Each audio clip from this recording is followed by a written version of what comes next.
Well, hi, and welcome to Kokoro. I am so glad that you booked your float session with us today, and I'm just going to make this short video to kind of show you the float procedure and walk you through the process before you get here. Like that, when you get here, you're ready to go. All right, so come on with me. Let's go. When you first get here, we're going to ask you to take your shoes off and put on a pair of slippers.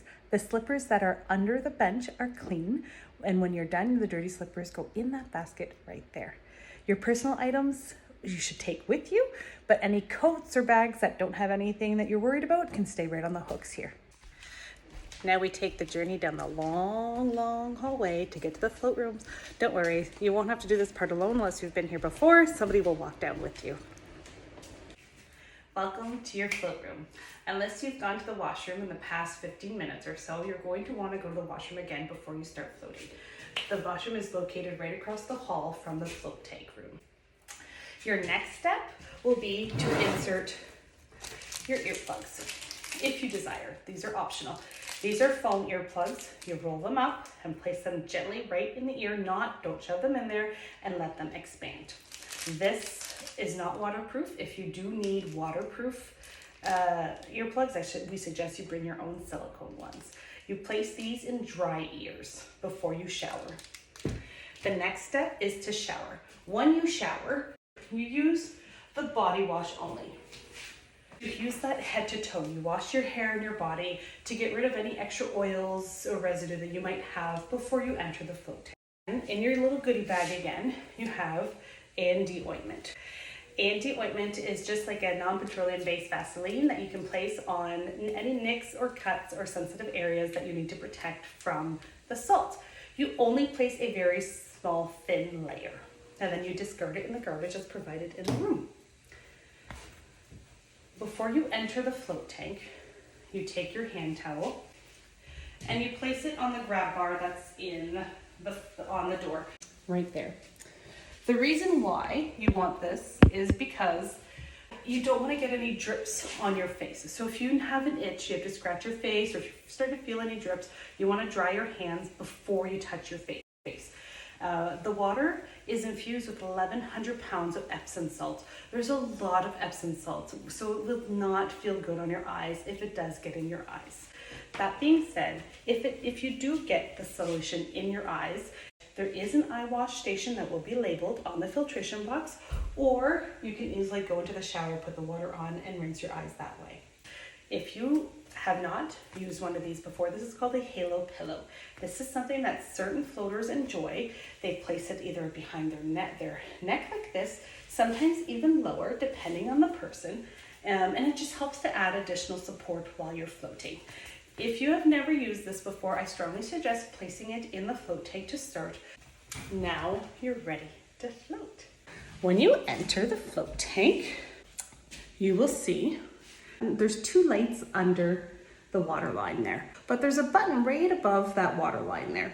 Now, when we start your float, we start you with 8 minutes. When you first start showering, we put the timer on for 8 minutes with lights and music started. It is a red light that we put on, and that gives you some time to shower, get in there, get settled. And then after 8 minutes, we turn it all off unless you indicate to us otherwise that you would like some music on. That button that's above the water line there is your button to put a blue light on. If you do not want to be in complete darkness, if you feel like you need a little bit of extra help to get down there, you can put that blue light, okay? And you can control that, that's yours, all right? This door does not latch, okay? You just pull it open like that. Some people enjoy leaving it open just a tad, okay, to get a little bit of extra airflow in there. Now, this light for the float room light, it is motion censored. So after a while, it will turn off completely. When you do come out of your float, you will have to open the door to activate that motion light, okay? When you're floating, there is a few wrong ways to float, but there's no right or wrong way. You do whatever's comfortable for you. Some people like their arms up arms behind their head, arms crossed over their shoulder. Whatever works for you is what's best, okay? And breathe. Try to fall asleep. Try to just relax and let go. First time floaters, this could be a little tough. We understand that because it's tough to trust and just fully let go. And when you do that, it could take, we find around 35 to 40 minutes is the actual time it takes first time floaters to finally let go. Some people do it sooner, some people do it later, but just kind of try and breathe through that process, okay? There's also sometimes people come out of the float, like they've kind of gone down, but then they come out and they're like, okay, I'm done, that was great, but we haven't woken you up yet.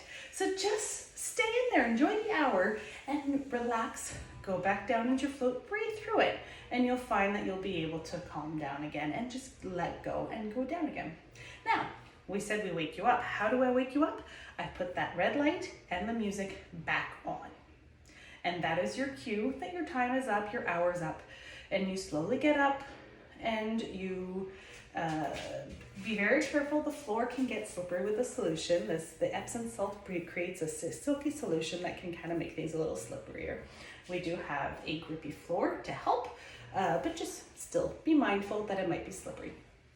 Now you're ready to take another shower. This time, you don't need to use the body wash because you're already clean. You just have to really wash that soap off, rinse that soap off very, very well. We do provide a washcloth to help with that. As well, this time you can shampoo and dry and condition your hair. We also recommend that you strongly rinse out your ears very, very well, only because you don't want to get dried crystallized salt in there later on. So rinse out your ears very, very well. Okay, and then discard everything your earplugs in the garbage as provided in the room. We will clean the room after you. So just leave your towels on the chair, on the floor, in the basket. Don't worry about it. We will clean it all. And then you're ready to go. Just make sure that you haven't left anything behind and enjoy the post-float zen that you have. Enjoy your float. If you have any questions, don't hesitate to ask any of our staff members that are working. They will be more than happy to answer any questions that you have. All right, enjoy your float.